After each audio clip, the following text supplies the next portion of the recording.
могул туристтик бир элдер токтогон жайлардын бири да. Абдан киши көп болгон жер. Көрдүңөрбү? Бул Кеминге келгендеги ошереки тегерекче, шакекче жана кольцевой деп коебуз. Ушул жерде эми карагыла. Бардык жерде бардыгы эле иштеп атышат. Машиналар турат, кардарлар турат. Мынакей могул жакта да шагырап кардарлар турат. Все карап турушат. Көрдүңүздөрбү? Эми карагыла. Могул мамлекеттин салганы 100 миң деген ар бир мен калп айтпасам, ар бир ушеки рейс поинтко 100 миңдин тегерегинде, 100 миң доллардын тегерегинде акча коротушкан. Мынакей мен салгам. Муну салганда мага мен мушуну айтканда мага ошореки туризм агенттигинин фондтун, мурда фонд болчу, азыр туризм агенттиги ошонун жетекчилери чалып алып, анан тиги болуп калыптыр, анан ал эле, бул эле, анан апийимдин гүлү эле деп ар кандай бир шылтоолорун айтышканда мынакей дагы эле турат. 100 миң доллар кебетеси кетип тантыгып турат. Бул башка жерде салынган жок, ушул эле жерде, ушул эле кыркада турат. Мына булар менен эле кыркада турат, булар менен эле. Бирок жеке жактын алдындагы кардарларын карагыла, канча кардар бар жеке жакта.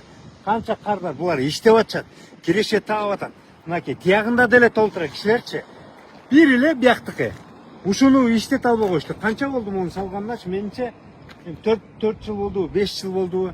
Жөн эле асманга учурган, асманга сарптаган акчалар. Анан отчетто болсо келтире жазышат, тим эле укмуш кылып жазышат да, биз момундай кыйраттык, анан тигинтик, минттик деп коет, пиар кылышат, аны келип лента менен келип кесишет, кол чабышат, аны бүт жалпы амалдоо каражаттарынан беришет, анан өлтүрө отчетту былчылдата берип турупту, ошо менен бүттү, 10 миң кетти да, өлдү. Ошо менен могу жерде 100 миң деген силердин, менин салык акчаларыбыз да.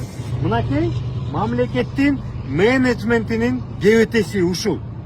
Силер мисалы айтасыңар, мамлекетке алып атат, ой укмуш болуп атат деп, же мамлекетке алганда ушундай болот. Мамлекет эч качан кыйраткан менеджер болбойт. Ошон үчүн жеке жакка өткөрүш керек.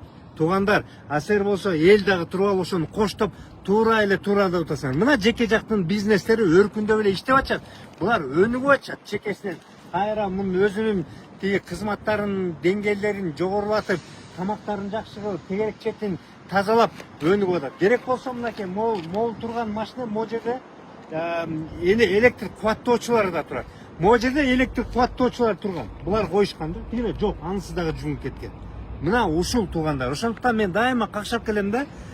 Мамлекет эч качан бизнес же болбосо ишкерликке аралашпашы керек. Мамлекет кайра ишкерлерге шарт эле түзүп берип койсо, могул гүлдөп отурмак. Эми мынакей, же өздөрү кыйратып кылышпайт, же элге кыйратып бербейт да. Андан көрө могу жерди башка бирөөнү эле тиги ижарага берип койсо, зыңкытып иштеп атмак да. Ошону айтайын дедим. Мен катталуучуларым дагы фикир бересиңер. Мамлекетке бериш керек. Туура бир бизнесменди кордоп атса, бир бизнесмендин ишин алып атса, силер баарыңар кыйкырып чыгасыңар. О, туура деп кол чаап чыгасыңар да. А кол чапкан ушул кебетеси. Кайрасынан жеке жакка шарт түзүп берсе, жеке жак баарын тегеректеп гүлдөтүп алат. Туугандар, ошону түшүндүрөлчү. Рахмат.